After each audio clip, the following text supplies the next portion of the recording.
Good morning, 11th. Myself, C.V. Chahal, chemistry teacher, Bal Vidya Mandir Sambal, welcomes you the first day of your online classes program for class 11th. As you know, you decided to take the science stream, either it may be maths or bio, for your career. So it is very important to teach you or guide you for your career developing. तो जैसे आपने ये subject choose किया है तो बहुत special होता है कि आपको अपने कैरियर के लिए इस सब्जेक्ट की डीपली स्टडी करनी होती है, क्योंकि अगर आप मैथ्स को बिलोंग करते हैं तो आपको जेईई, अगर आप बायो को बिलोंग करते हैं तो आपको नीट का एग्ज़ाम देने का मन होता है, तभी आपने इस सब्जेक्ट को चूज़ किया होता है। इधर आप कॉमर्स की तरफ जा सकते थे। अगर हम बात करें तो 11th की पढ़ाई क्लास 9th और 10th से थोड़ा डिफ़र होती है, क्योंकि सिलेबस बहुत ज़्यादा है और कंसेप्ट्स ट्रिकी और टफ़ आ जाते हैं। ज़्यादा सिलेबस होने की वजह से अगर हम हर चीज़ को याद करने की कोशिश करें तो वो बाइंड अप नहीं हो सकता। ऐसे में अगर हम हर एक कंसेप्ट को समझ के अगर आगे पढ़ें तो स्टडी आसान हो जाती है और कंपटीशन को क्रैक करना भी आसान हो जाता है। आज हम बात करेंगे कि अब तक आपने केमिस्ट्री सब्जेक्ट में बेसिक के बारे में कितना जाना, यानी अब तक आप क्लास 9th और क्लास 10th में कितना पढ़ चुके हो, या उससे भी प्रीवियस क्लासेस में आप 8th 7th 6th में आपने साइंस के बारे में कितना जाना है, और क्लास 11th उससे कैसे डिफ़र है, कितना एडवांस है और कितना अलग है। ये सारी चीज़ें आज को रिलेट करने के साथ हम शुरू करने वाले हैं अपनी पहली unit, that is some basic concepts of chemistry. सबसे पहले बेसिक्स पे जाते हैं तो हम क्लास 6 7 8 पे अगर जाएं तो वहाँ पर स्टार्टिंग होती है पहले एक वर्ड से जिसका नाम होता है साइंस। अगर हम साइंस के बारे में बात करें तो कितने बच्चे उसे डिफ़ाइन कर सकते हैं, what do you mean by science. वैसे तो साइंस एक सब्जेक्ट है जो आगे जाके क्लासिफाइड हो जाता है कई सारे और सब्जेक्ट्स में, लेकिन आप साइंस को कैसे डिफ़ाइन करोगे। अगर मैं आपसे पूछूं व्हाट डू यू थिंक या what are you mean by a word science, science है क्या। आपके ओपिनियन हो सकते हैं बहुत सारे, जो भी आप सोचते हो आप बता सकते हो, लेकिन अगर हम साइंस को डिटेल में पढ़ें या उसकी एग्जैक्ट डेफिनेशन की बात करें तो साइंस इज़ अ सिस्टेमेटिक और scientific study of our surroundings. यानी एक सिस्टेमेटिक स्टडी हमारी सराउंडिंग्स की अगर हम कर लें तो वो स्टडी ही साइंस कहलाती है, जो आगे जाके यानी हायर क्लासेस के हिसाब से डिवाइड हो जाती है किसमें, chemistry, physics, biology, some others like geology, और भी बहुत सारे इसकी ब्रांचेस बन जाती हैं। तो यानी साइंस एक ब्रॉड टर्म है जिसमें हम सिस्टेमेटिक स्टडी करते हैं हमारी सराउंडिंग्स की, नेचर की और उसकी सराउंडिंग्स, हमारे सराउंडिंग्स की। अब बात आता है केमिस्ट्री क्या है, तो फर्स्ट यहाँ पे हम डिफ़ाइन करेंगे किसे, केमिस्ट्री वर्ड को, और ये आपका पहला टॉपिक भी है। अगर हम सब्जेक्ट वाइज बात करें डिटेल में तो पहला टॉपिक ही हमारा बेसिक कंसेप्ट में डेफिनेशन ऑफ केमिस्ट्री है। तो केमिस्ट्री को कैसे डिफ़ाइन करते हैं, एक्चुअली केमिस्ट्री पार्ट है किसका, साइंस का। तो we can define it, chemistry is a part of science in which we study about the composition, properties, nature, combinations of molecules or compounds. Chemistry is a branch of science in which we study about the composition, characteristics, properties, structures of, general term is called matter, तो of matter. तो chemistry is a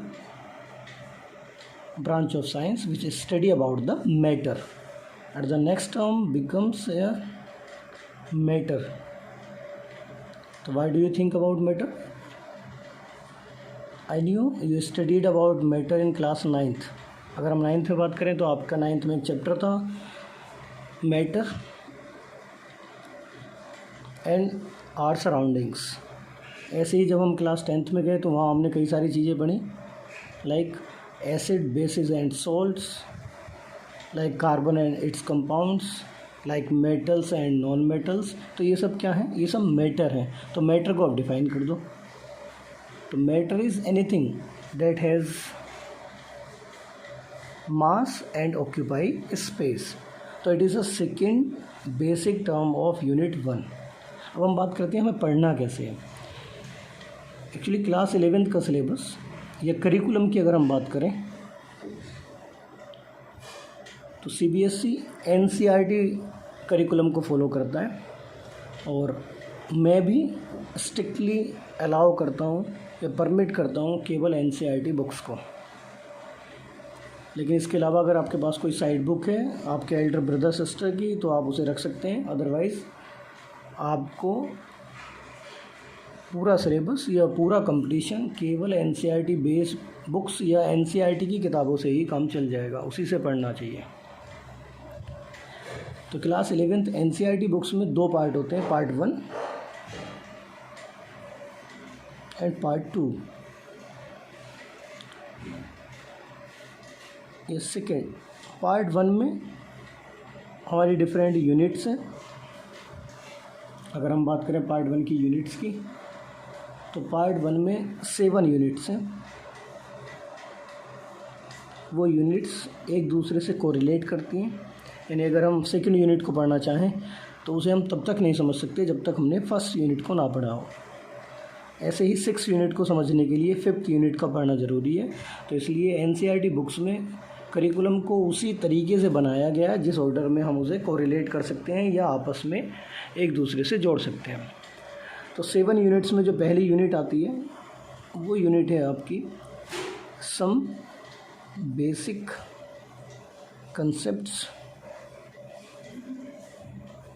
of chemistry. यह आज के lecture का भी part है और हमारी पहली यूनिट भी है। दूसरी यूनिट यहाँ पे आती है स्ट्रक्चर ऑफ एटम।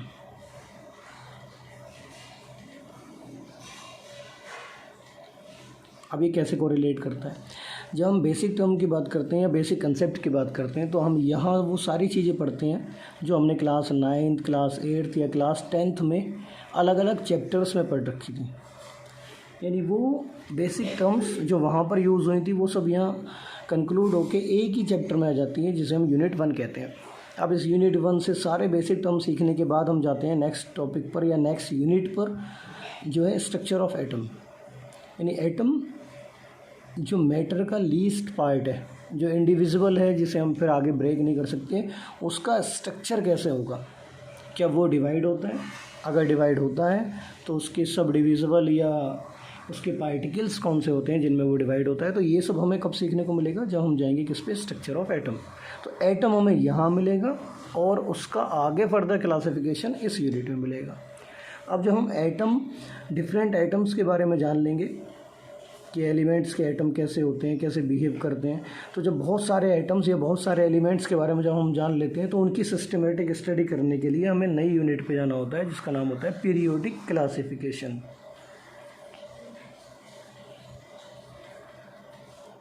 तो ये नई यूनिट बन जाती है पीरियोडिक क्लासिफिकेशन ऑफ एलिमेंट्स। हम उसे क्लासिफाइड करते हैं प्रॉपर्टी वाइज, और एक साथ बहुत सारे एलिमेंट की स्टडी करने के लिए उन्हें ग्रुप्स और पीरियड में डिवाइड करते हैं, देन उनकी स्टडी कर लेते हैं। अब उनकी स्टडी यानी बहुत सारे एलिमेंट की स्टडी करने के बाद फिर हम उन एटम्स को या एलिमेंट्स को या मॉलिक्यूल्स को कंबाइन करते हैं। जब कंबाइन करते हैं, कॉम्बिनेशन से हमें बहुत सारे कंपाउंड्स मिलते हैं। तो नेक्स्ट चैप्टर हमारा यही आ जाता है, chemical bonding and molecular structure. यानी हमें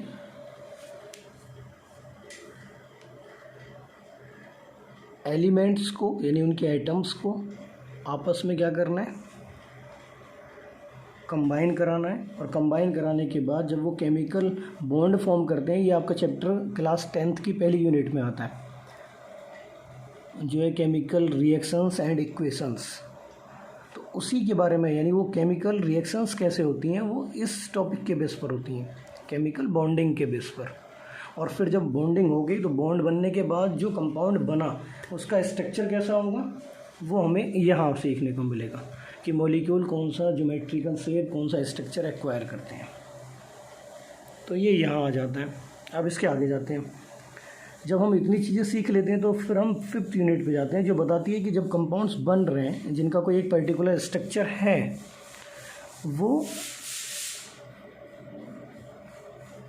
नेचर में कौन सी स्टेट एक्वायर करते हैं।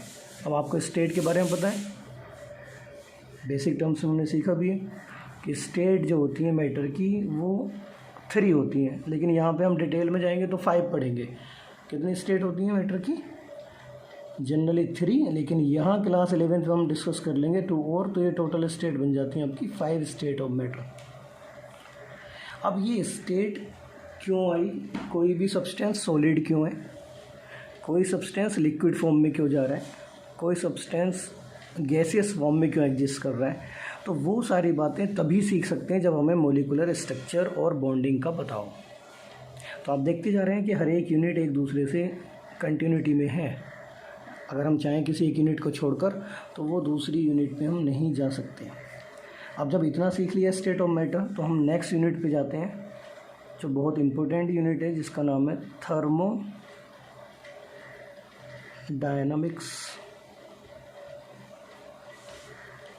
जब हम थर्मोडायनामिक्स की बात करते हैं तो एक्चुअली ये हीट चेंज यानी एनर्जी चेंज के बारे में इंफॉर्मेशन देती है।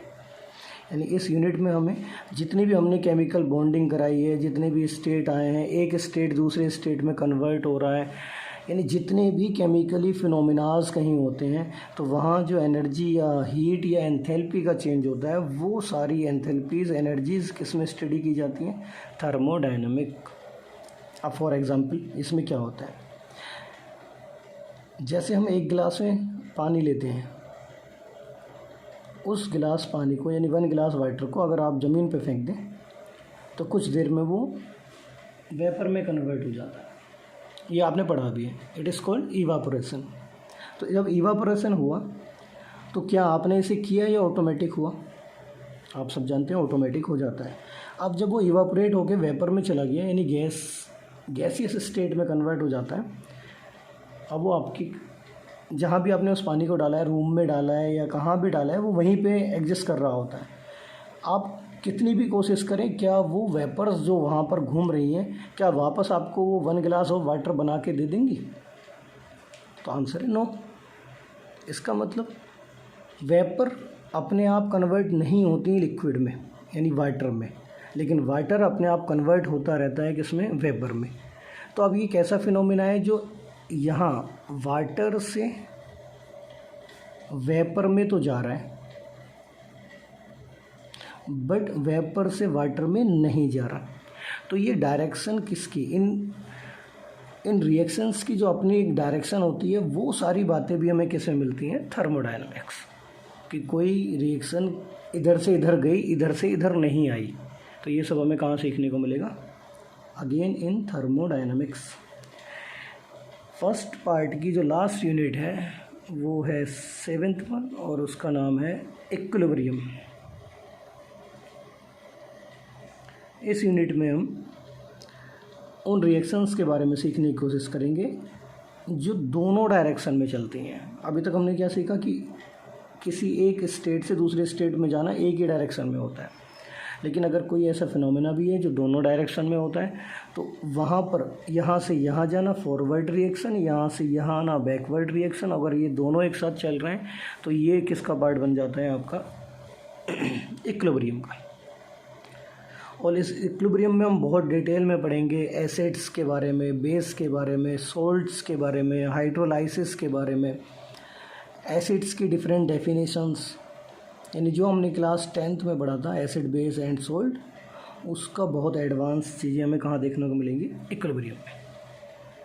तो ये मैंने आपको अभी फर्स्ट बुक का लेआउट बताया। जब फर्स्ट बुक ख़त्म हो जाएगी तो हम सेकंड पार्ट की बात करेंगे। लेकिन आप यहाँ देख के इसे ध्यान से देखें कि ये सारी यूनिट्स एक दूसरे से कंटिन्यूटी में आ रही हैं, यानी बिना प्रीवियस यूनिट के हम नेक्स्ट यूनिट को बिल्कुल भी कंसर्न नहीं कर सकते। और chemistry is not a easy subject, but it can be made easy for you by me. So मेरे साथ ध्यान से पढ़ो और ये सब्जेक्ट फिर आपके लिए आसान हो जाएगा। अब हम शुरू करते हैं केमिस्ट्री का बोर्ड के हिसाब से सिलेबस, जो है यूनिट 1। नाम आपको दिख ही रहा है, some basic concepts of chemistry. जब बेसिक कंसेप्ट में आ गए तो सबसे पहले हमने इसे आगे फर्दर पढ़ा, और इस फर्दर में सबसे पहले डिफ़ाइन किया किसे, केमिस्ट्री को। आप सभी के पास एनसीईआरटी बुक्स हैं, अगर नहीं भी हैं तो मैं आपको एक पीडीएफ भेज देता हूँ यूनिट 1 की, आप उसमें से भी पढ़ सकते हैं। पुरानी किताबें भी ले सकते हैं, अगर साइड बुक है तो आप साइड बुक की भी हेल्प ले सकते हैं। सबसे पहले केमिस्ट्री को डिफाइन करेंगे। It is a branch of chemistry which deals about the compositions, structures, properties of matter. तो ये हमने डिफाइन कर लिया। अब सेकेंड टर्म यहीं पे बन जाती है हमारे लिए, matter.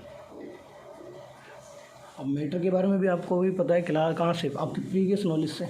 Matter is anything that has mass and occupy space. अगर इस मैटर को क्लासीफाइड करें तो ये फिज़िकल स्टेट में क्लासीफाइड होता है। जो कौन कौन सी स्टेट हो सकती हैं, सॉलिड, लिक्विड और गैस। मैंने कहा दो और एक्स्ट्रा स्टेट होती हैं जिनकी हम बात करें तो एक इसके ऊपर होती है, एक इसके नीचे। ये टेम्परेचर बेसिस पे जाएं तो जब हम सॉलिड को सुपर कूल्ड करते हैं तो वो स्टेट बन जाती है BEC, बॉस आइंस्टीन कंडेंसेट। और अगर हम इसके आगे जाएं तो यहाँ से टेम्परेचर बढ़ता हुआ जा रहा है, सॉलिड से ज़्यादा एनर्जी लिक्विड के पास, लिक्विड से ज़्यादा गैस के पास, और गैस से ज़्यादा हो जाती है फिर प्लाज्मा के पास। यानी प्लाज्मा गैसियस मॉलिक्यूल होते हैं एलिवेटेड या वेरी हाई टेम्परेचर्स पर। तो ये सब आ जाती हैं क्लासिफिकेशन ऑफ मैटर में।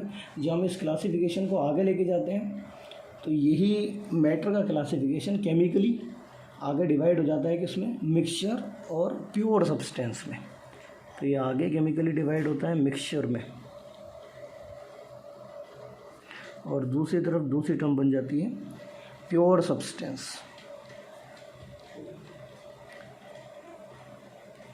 As the name indicate, mixture का मतलब it is a mixing of 2 और मोर कंपोनेंट्स। जब 2 और मोर कंपोनेंट की मिक्सिंग होती है तो वो सब्सटेंस कहलाता है मिक्सचर, और अदरवाइज़ वो क्या कहलाता है, प्योर। अगर एक ही है तो वो प्योर है, और वो मिक्सिंग है तो वो मिक्सचर है। अगर हम बात करें मिक्सचर की तो मिक्सचर में भी 2 क्लासिफिकेशन आ जाते हैं। पहला होमोजीनियस और दूसरा heterogeneous. Homogeneous means a mixture contains 2 or more substance present in it having a uniform concentration throughout the component। यानी जिसकी कंसंट्रेशन पूरे सब्सटेंस में अगर एक जैसी रहती है तो वो कहलाता है आपका होमोजीनियस, और कंसंट्रेशन अगर वेरी कर जाए तो वो कहलाएगा हेट्रोजीनियस। तो ये है कंसेप्ट होमोजीनियस और हेट्रोजीनियस का। जब हम प्योर सब्सटेंस की बात कर रहे हैं तो प्योर सब्सटेंस आगे क्लासिफाइड होता है एलिमेंट्स और कंपाउंड्स में। एलिमेंट्स भी आगे फर्दर क्लासिफाइड हो जाता है एटम्स और मॉलिक्यूल्स में। अगर हम बात करें एलिमेंट क्या है, तो element consist of 1 type of particle. For example अगर मैं बात करूं आयरन की एक रोड की, ये एक आयरन की रोड है, तो इसके अंदर ये डिफरेंट क्या है, Fe एटम्स लगे हुए हैं, बहुत सारे Fe एटम्स लगे हुए हैं यहाँ पर, ये Fe। लेकिन अगर इस पूरी रोड की बात करूँ तो इसमें जो भी एटम्स हैं वो केवल किसके हैं, आयरन एलिमेंट के, Fe एलिमेंट के। तो ऐसे में जो Fe एलिमेंट यहाँ पर यानी आयरन के ही एटम है, तो ये पूरी रोड क्या कहलाएगी, फिर एक एलिमेंट। तो element consist of 1 type of atoms here. लेकिन अगर हम बात करूँ मॉलिक्यूल के केस में, तो अगर मैं गैसेस में जाऊँ तो ऑक्सीजन हमेशा ऐसे एग्जिस्ट करती है, O2 यानी डाई एटॉमिक मॉलिक्यूल के रूप में। तो अगर मेरे पास मेरे रूम में ऑक्सीजन गैस भरी हुई है, तो उस ऑक्सीजन गैस में या ऑक्सीजन सिलेंडर के अंदर जो ऑक्सीजन गैस है उसके अंदर बहुत सारे ऑक्सीजन के मॉलिक्यूल्स हैं, लेकिन है केवल ऑक्सीजन के मॉलिक्यूल।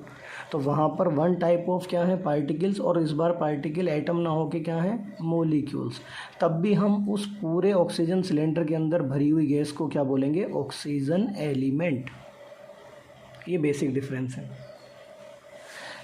एटम्स और मॉलिक्यूल्स दोनों ही पार्ट हैं किसका, एलिमेंट का।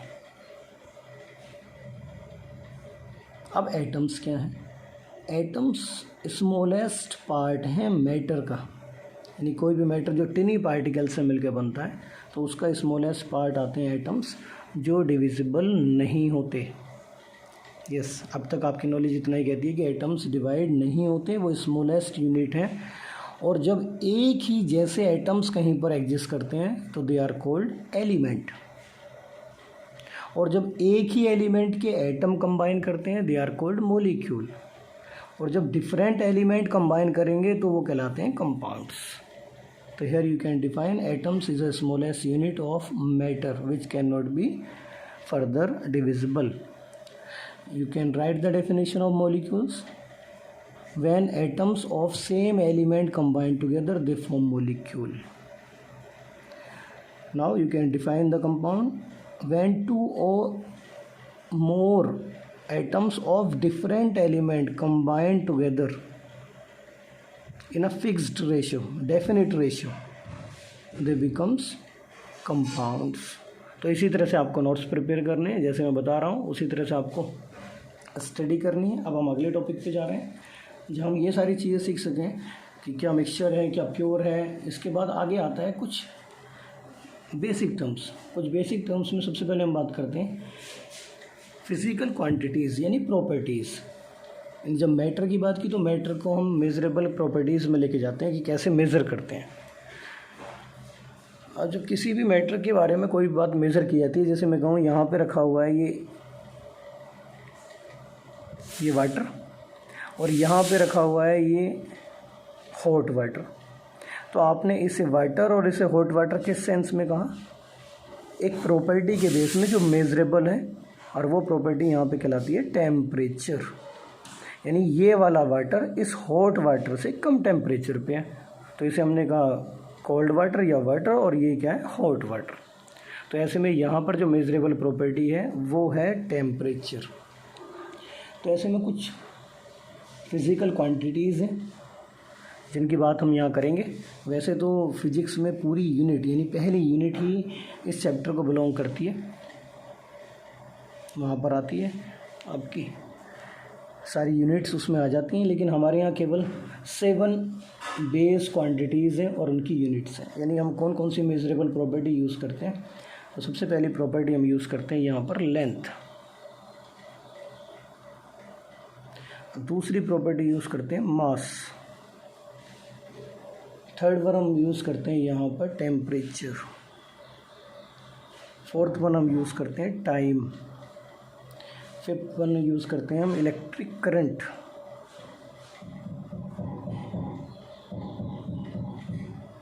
नेक्स्ट वन हम यूज़ करते हैं अमाउंट।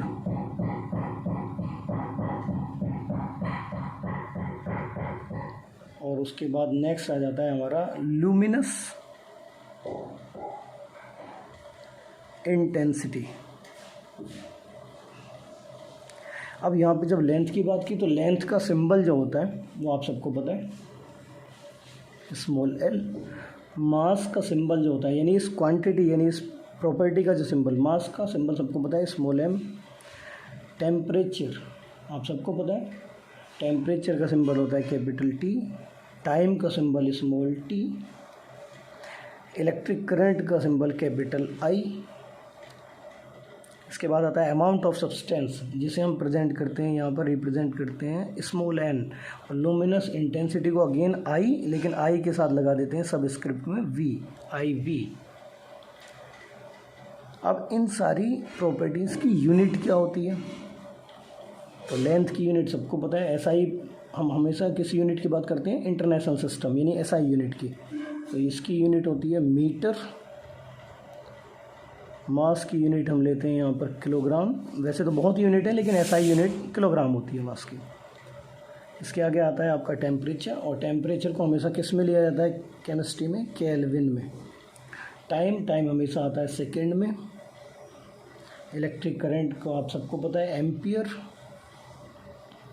इसके बाद आ जाता है amount of substance. Unit of amount of substances mole, MOLE। और लुमिनेट इंटेंसिटी इट इज़ कैंडिला। अब आते हैं यूनिट सिंबल्स कि जब हम इन यूनिट को निकालते हैं तो उनका क्या सिंबल होता है। तो यहाँ पर मीटर का सिंबल स्मॉल m, किलोग्राम को हम kg से रिप्रेजेंट करते हैं, केल्विन को कैपिटल K से रिप्रेजेंट करते हैं, सेकेंड को स्मॉल s से, एम्पियर को कैपिटल A से, और मोल को केवल MOL से, और लुमिनस इंटेंसिटी की यूनिट कैंडिला को हम CD से रिप्रेजेंट करते हैं। किससे? CD। ये टॉपिक आपका हो गया।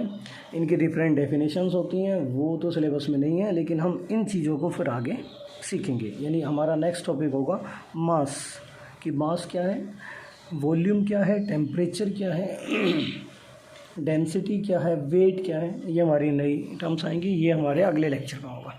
तो थैंक यू फॉर टुडे। मैं आपको PDF भेज रहा हूँ, उससे आप पढ़ सकते हो। साथ में ये जो टॉपिक मैंने बोले इसके हिसाब से आप नोट्स बनाने शुरू करिए। कहाँ से? जहाँ हमने यहाँ से शुरू किया था, केमिस्ट्री की डेफिनेशन और उसके आगे के। तो केमिस्ट्री की डेफिनेशन, मैटर, उसके बाद उसका क्लासिफिकेशन, देन ये सारे टॉपिक आपको मेंशन करने हैं और नई नोटबुक में लगा के मुझे भेज देने हैं। ग्रुप में भेज दीजिएगा कि आपने वर्क कंप्लीट कर लिया है। Thank you for today.